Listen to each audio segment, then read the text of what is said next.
Mami, ang message ay ang title ay Paalala kay Mami.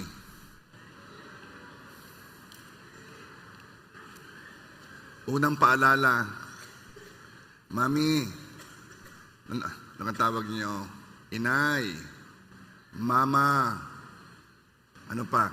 Ano pa tawag niyo? Ina.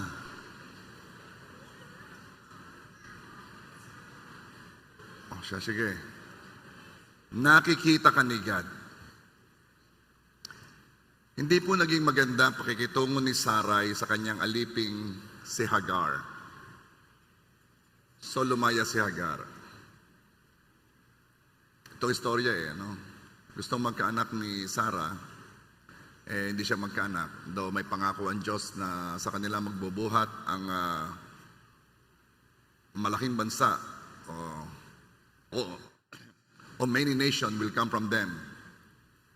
Nainip, sabi ni Sarah, ay magaling pa aking asawa, ay anakan mo kaya itong ating kasambahay para mabilis na tayong magkaanak. At siyempre si Abraham naman, kahit napakahirap na pinapagawa sa kanya, ay ginawa. So, nung nagbuntis, itong si Hagar, medyo, nung napraning kasi si Sarah yata ang akala niya, tinitingnan siya ng hindi maganda ni Hagar kasi siya buntis, si Sarah walang anak. So, nagsumbong kay Abraham. Sobra naman niya si Hagar. Manyapat buntis ako masama na, parang mababa ang tingin sa akin. Sabi naman ni Abraham, siyempre siyang asawa. Yan naman kasama lang natin sa bahay. Gawin mo ang gusto mo. At simula noon, hindi na pinakitunguhan ng maganda ni Sarah si Hagar. At si Hagar ay nalungkot, lumayas. At sa ilang o sa wilderness, siya ay kinatagpo ng Diyos. And God assured Hagar that she is seen and she is known.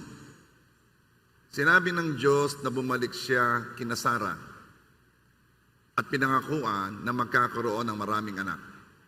So, let me read it to you Genesis 16 verse 13.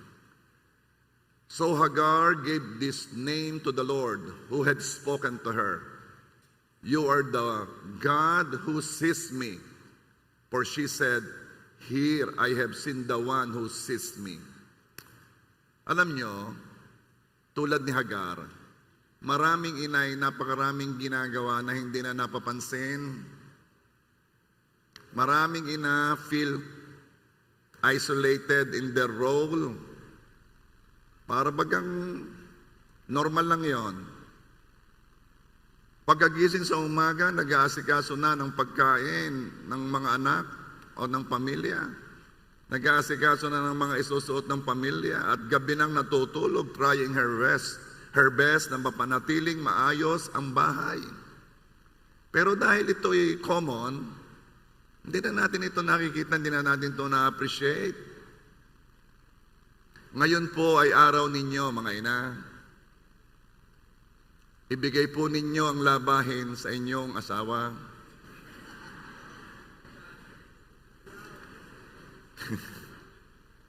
Hindi muna kayo gagawa ng anumang gawaing bahay, mga ina.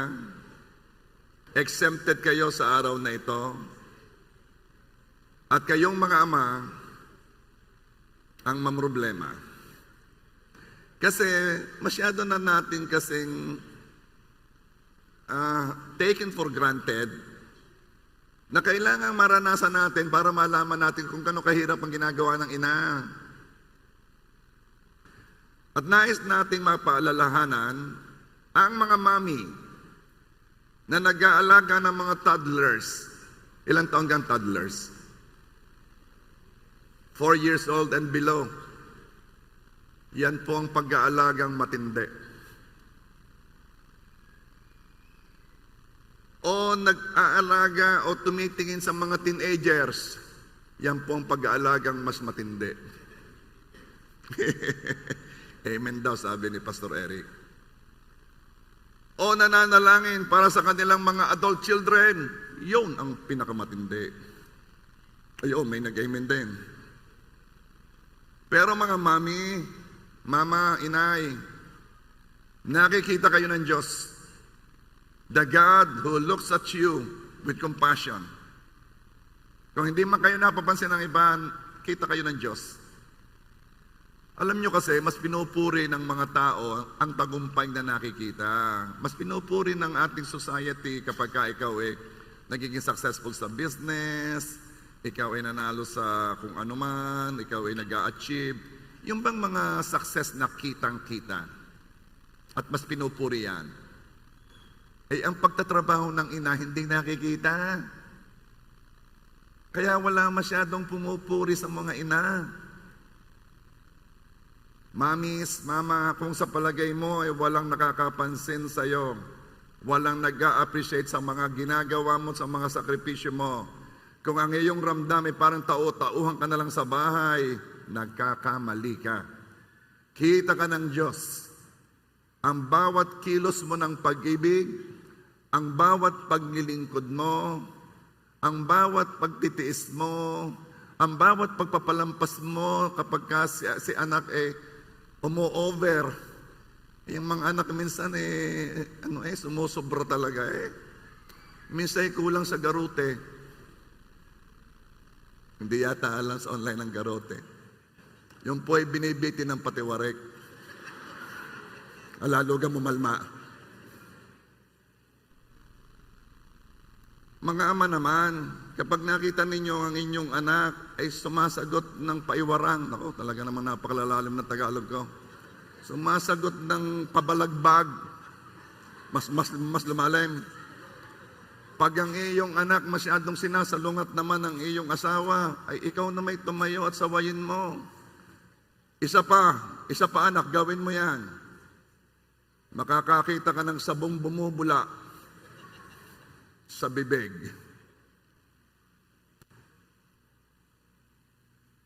Mamis, kung sa palagay mo walang nakakapansin sa iyo, nakakamali ka. Kita ng Diyos ang iyong sakripisyo, ang bawat paglilingkod mo ng tahimik, ang paglilingkod mo na hindi naghihintay ng balik, paglilingkod mo kahit sa asawa mo. Yan namang asawa mo, nagpapabebe pa. Ay kita na may mga bata, ay kasabay-sabay pa. Ako po yun.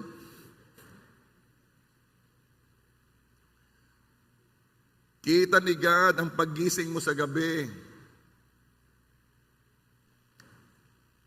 Gusto mong palitan ang diaper, hindi pa naman basa. Ay nagising ka, tayo mong mapupuno ang diaper. Kita ng Diyos ang paglilingkod mo sa iyong anak. Isama na pati ang pamilya ng asawa mo. Isama na pati ang paglilingkod mo sa iyong apo. Kita ng Diyos kapag hinihipo mo ang diaper ng bata kasi sinecheck mo Kita ni God kapag binabasahan mo siya ng mga stories o kinukwentuhan mo bago matulog. Kita ni God ang paggising mo sa gabi upang magbigay ng gatas kay baby. Kita ni God habang tinuturuan mo si baby ng mga Bible stories at tinuturuan mo mag-pray. Kita ni God ang bawat prayer mo sa iyong mga anak. God sees you when no one else does.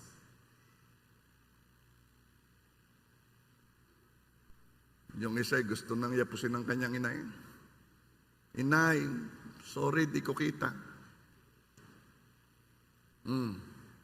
Number 2, paalala sa mga mami. Mami, gagantimpalaan ka ng Diyos.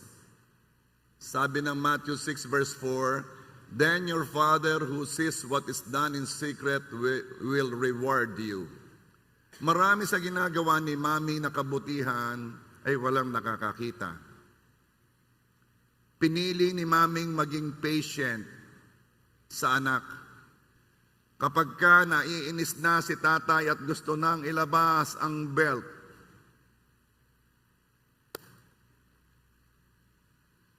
nandito si mami, hahawakan agad si baby para wag nang lumabas ang belt.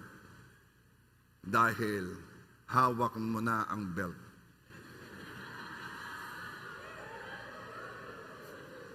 Naisigit pa rin. Pinili mo maging mahinahon sa anak kahit na talaga namang si anak sinasamahan mo si anak kapag may sakit.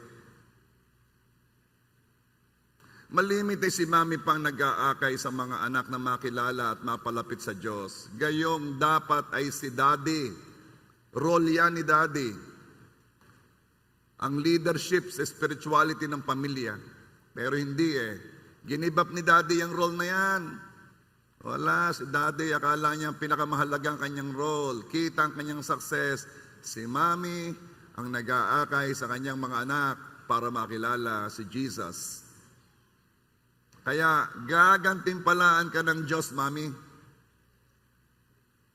Si mami ang matyagang nagtuturo sa mga bata kung sino si Goliath at sino si David. Si mami ang nagtuturo sa bata na mag-pray. At lahat ito ay kita ng Diyos at mahalaga sa Diyos. Mamis, may gantimpala kang hindi matatanggap ni Daddy. Mamis, huwag mo nang kunin ng recognition sa kanino man sa ginagawa mo. Huwag nang hintayin pasalamatan ka pa ng asawa mo sa pag-aaruga mo sa mga anak ninyo. Huwag mo nang hintayin, baka hindi mo matanggap yung recognition na yan. Sa halip, unawain mong napapangiti mo si God na ang ginagawa mo ay isang pagsamba. Mami, inay, mama, pinalalakas ka ng Diyos. Tingnan ninyo, ang mga mami kalalakas. Ang lalakas nila. At saka, hindi nyo napapansin, mahaba kanilang buhay. Ganun po ang nagmamahal Pinalalakas ng Diyos ang mga nagmamahal. At habang patuloy na ginagawa ni mami ang kanyang role bilang ina, siya'y nakakaramdam ng strength coming from God. Galatians 6 verse 9. Let us not become weary in doing good, for at the proper time we will reap a harvest if we do not give up.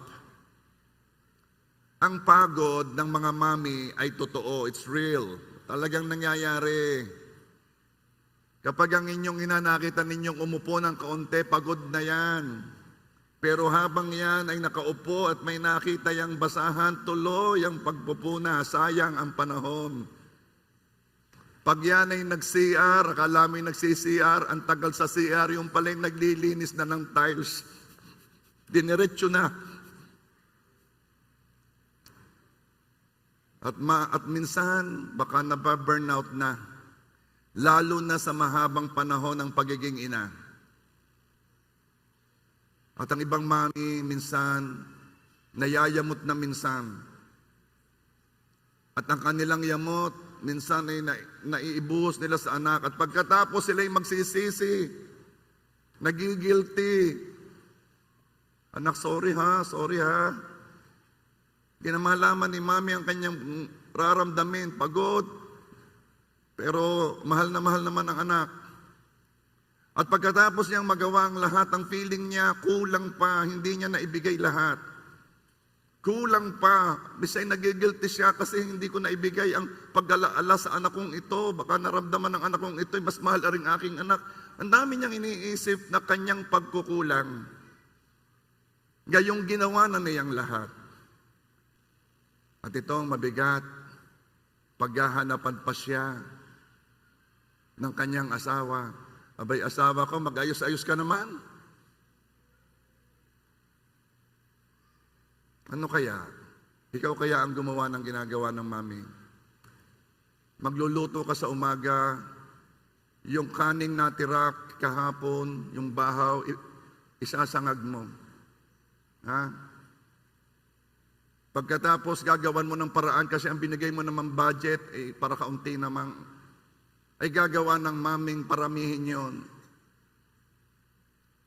Kaya naman, yung isdang niluto kahapon, na may natira, ginawa niya, nilagyan ng itlog at ginawang torta. Ay sa pagmamadali, hindi na naalis lahat ng tinik. At kumain ka at sabi mo, ano ka naman, are?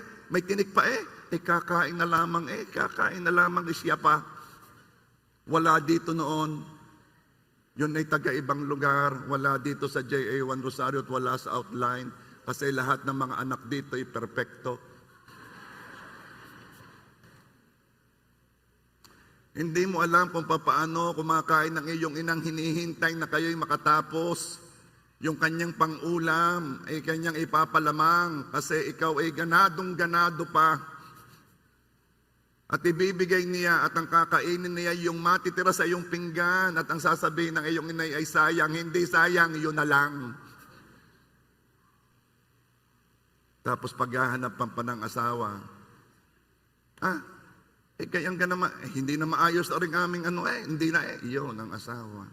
Wala rin dito noon. Sa iba yun. At hindi ninyo namamalayan, nagkakaedad na si mami, naapektuhan na rin ang kalusugan, hindi na siglakas ng dati. Pero hindi ang akala mo si mami ay kung anong pagkakilala mo nung una. Ganun ka pa rin.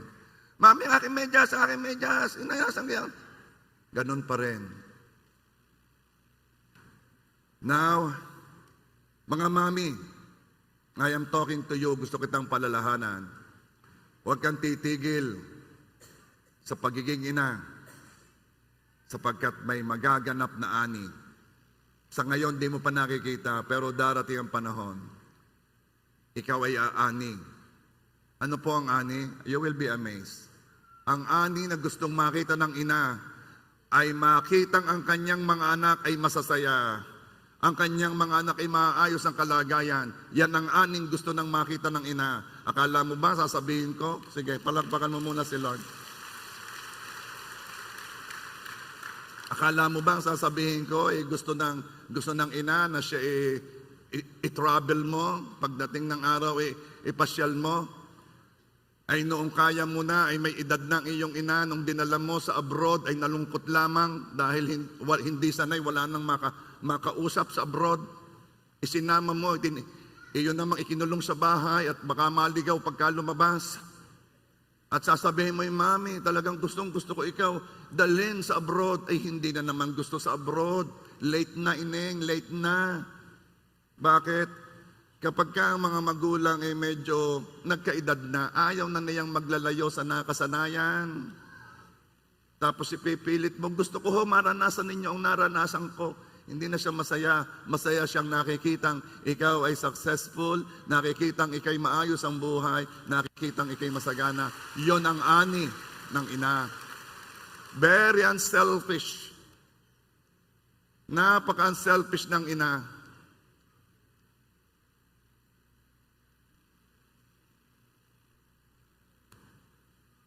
Mga mamis, lahat na ginagawa mo para sa iyong anak ay aani ng pangwalang hanggang bunga, lalo na yung mga tanim mo sa kanyang spiritual na pagkatao. Lahat, mga mamis, alam ko, desire na desire mo ng iyong anak ay mapapalapit sa Diyos, and you are doing everything. Anak, mag-church tayo, o itong susuot mo para maganda. Paalala muli sa inyong mga mami.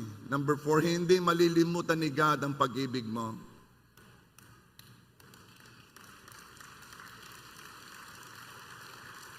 Malimutan man ng anak at si anak ay hindi dumadalaw kay mami dahil si anak ay busy.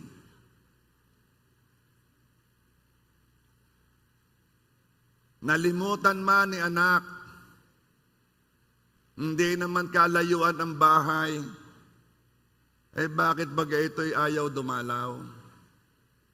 Sasabi, at pag dumalaw, ano kang bilis? Pagkadalaw, ito ba sasabihin, anong pang-ulam? At pagkakain ako ho'y paparinin na. Hindi ka naman dumalaw kay kumain. Wala naman kami ginagawa, nakaupo lang. Yun nga, yung nakaupo lamang, yun na yun. Masaya na si Mami na ikay nakaupo sa sopa. Bakit? Sapagkat nakikita niya nung ikaw ay bata pa, ikay nakaupo sa sopa, yun ang naalala niya sa'yo. At tuwing titingin sa'yo, inaalala niya yung mga dumaang mga panahon, kung paano kanya inalagaan, kung paano kanya binihisan, kung tandaan niya kung ano ang gusto mong mapanood, tandaan niya.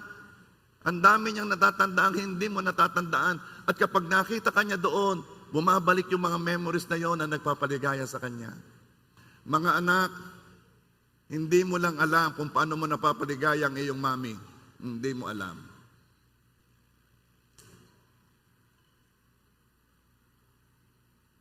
Hebrews 6 verse 10, God is not unjust. He will not forget your work and the love you have shown Him as you have helped His people and continue to help them. Hindi malilimutan ng Diyos ang pag-ibig na pinakita ni Mami habang pinaglilingkuran niya ang kanyang pamilya. Not only for the sake of the family, but especially for God's sake. Lahat ng sacrifice ni Mami may dating kay God. Kahit pa walang pumapansin sa paglilingkod ng isang ina, isinusulat lahat yan ni God. Nakasulat yan sa langit. May katumbas na gantimpala. Hindi ko naman kailangan ng gantimpala. I just want to do this. Hindi mo naman mapipigilan si Lord ng pagbibigay sa iyo ng reward Kahit pa yan gusto mong gawin, may reward pa rin yan. Mamis, kung ang buhay man ninyo wala sa center stage, yung bang wala ang ilaw sa iyo, don't worry, ikaw ay nasa center ng puso ng Diyos.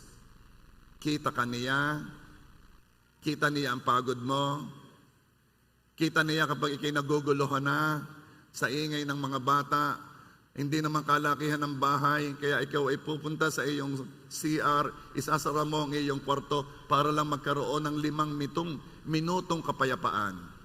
Kita yan ni God. Kita ni God ang iyong pagtatrabaho ng walang complain. Kita ni God. And number 5, eto na, mahalaga ka sa Diyos. Mami, kunin ninyo ang inyong worth o ang kahalagahan ninyo kay God. Huwag ninyong kunin sa sasabihin ng iyong asawa, ng iyong bianan o ng iyong anak. No, kunin mo ang halaga mo sa iyong identity na ikay mahalaga kay God. Because what you do matters. What you do to your family, what you do to the church, and most importantly, what you do to God. Mothers, kung sa pakiramdam mo hindi ka pinapahalagahan ng pamilya mo o ng anak mo o ng asawa mo, mahalaga ka sa Diyos. At yon ang mahalaga. Di mo kukunin ang halaga mo sa appreciation ni naman. Ang halaga mo ay bigay ng Diyos, hindi ng tao. Ang halaga mo ay inert. Ang halaga mo ay nandoon na. Mahalaga ka sa Diyos, Mami.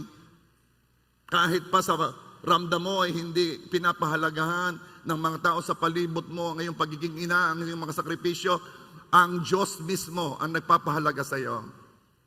Proverbs 31 verse 10, a wife of noble character who can find?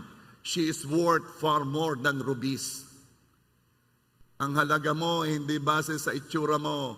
Ang halaga mo ay hindi base sa duster na suot mo.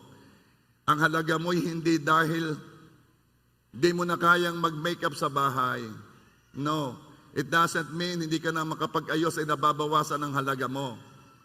Ang halaga mo ay galing sa karakter at sa puso mo sa harap ng Diyos. At kita ni Lord yan. At mas mahalaga ka kaysa rubies. Mas mahalaga ka kaysa treasured gems. Ito ang identity mo. Ikaw ay mahalaga sa Diyos.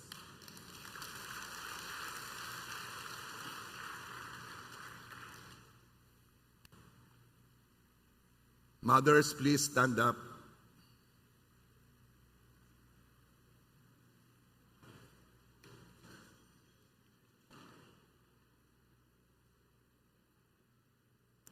Mommy, you deserve honor and praise.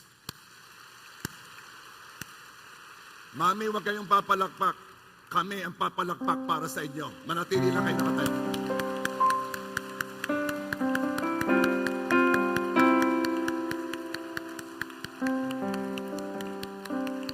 The church honors you. The people honors you. Your children honors you. Your husband honors you. And God honors you.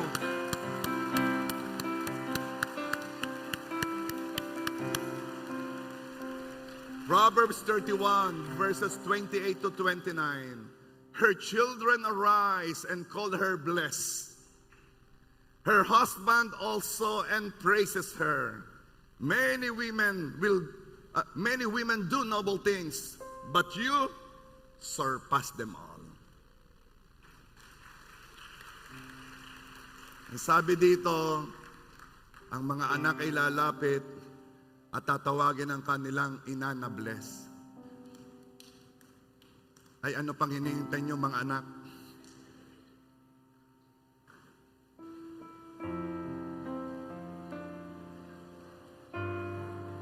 Hindi nyo yan gagawin ng isang beses, isang taon lang, kundi palagi.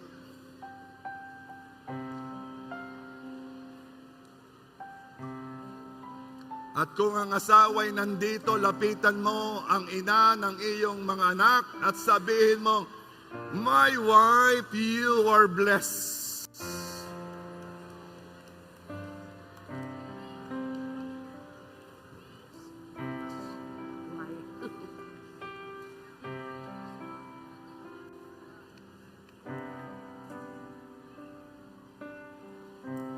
There are mommies here na hindi kasama ang kanilang anak at alam kong napansin mo na ikay nakaupo. Pwede bang lapitan mo siya at sabihin mong, "Mommy, you are blessed."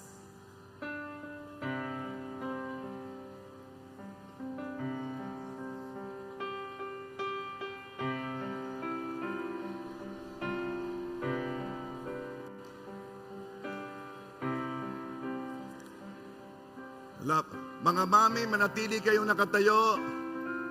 At lapitan natin ang mga mami. Mami, you are blessed. Sana'y di magmahil ang dati kong araw nang munti pang bata sa piling ni nanay. Nais kong mauli ang gawit ni inang mahal.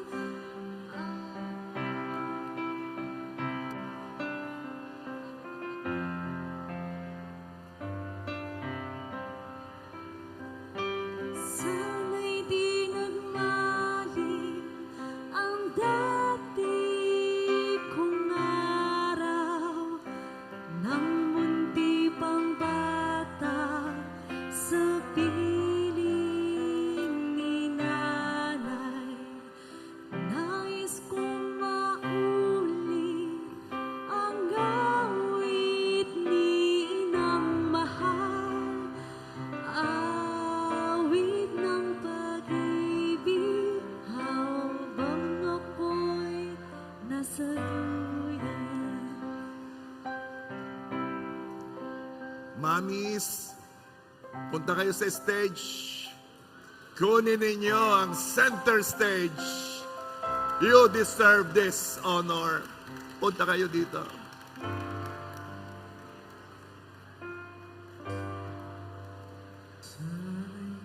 Ang iba'y aakyat.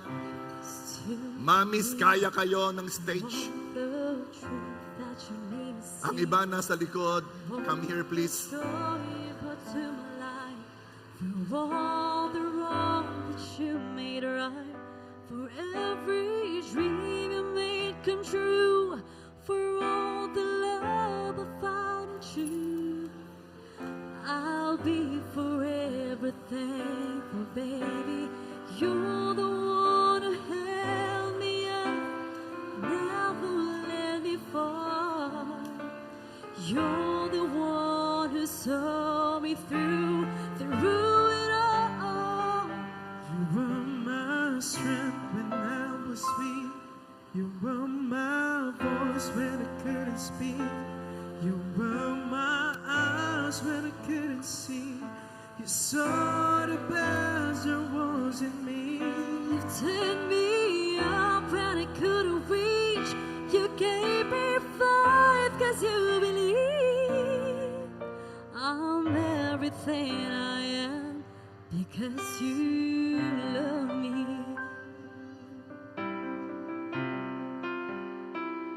You Gave me wings and made me fly. You touched my hand, I could touch the sky. I lose my faith and you get back to me. You said no soul was out of reach. stood by me and I stood tall. I had your love, I had it all.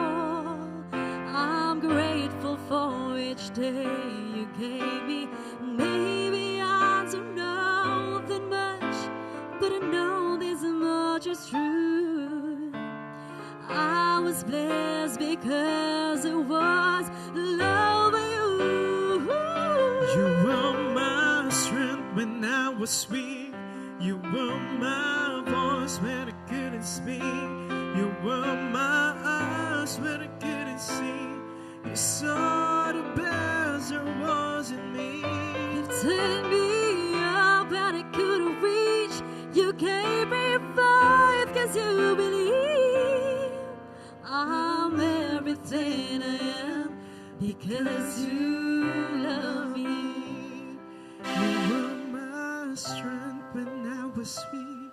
You were my voice when I couldn't speak. You were my eyes when I couldn't see. You saw the best there was in me. Lifted me up and I couldn't reach. You gave me faith 'cause you believe. I'm everything I am because you love me.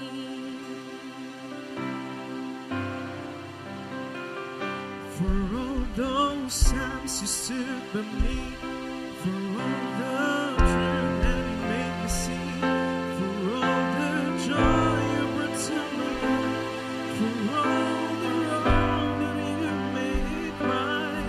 Every dream you made come true. For all the love I found in you, I'll be forever thankful. You're the one who held me up, never let me fall.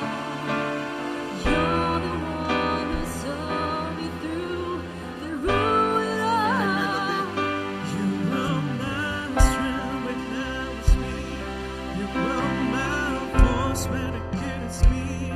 You were my eyes when I couldn't see. You saw the best there was in me. Lifted me up and I couldn't reach. You gave me faith 'cause you believe. I'm everything I am Because you love me. You gave me wings and made me fly. You touched my hand, I could touch the sky. I lose my faith, you get back to me. You said no soul was out of reach. stood by me and I stood tall. I had your love, I had it all.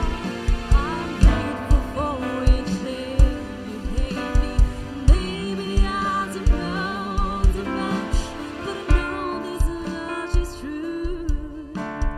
I was blessed because it was love of you. You were my strength when I was weak. You were my voice when I couldn't speak. You were my eyes when I couldn't see.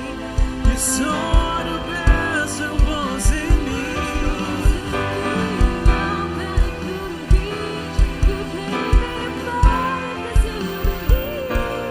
Praise God. I'm everything I am because you Mommies, let me pray for you. Words are not enough to express our gratitude. Words are not enough to tell you how we appreciate what you did for us, for our children, for our brothers and sisters, for me, for every one of us. We appreciate you, mommies. We appreciate you. At wag mong kalimutan, kung malimutan man naming mag-appreciate sa inyo, God is appreciating you.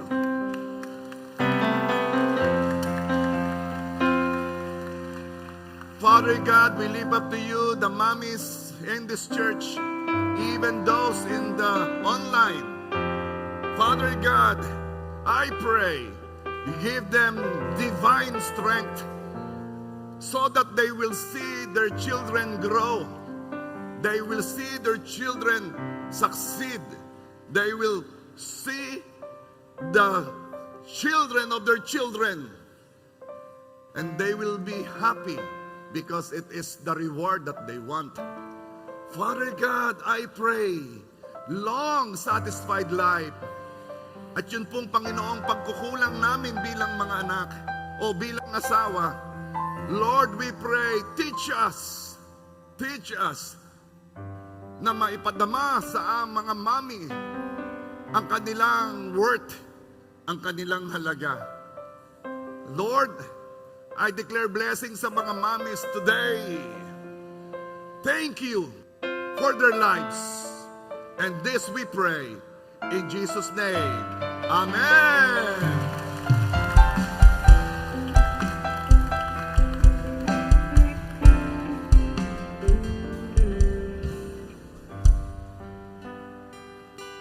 Okay.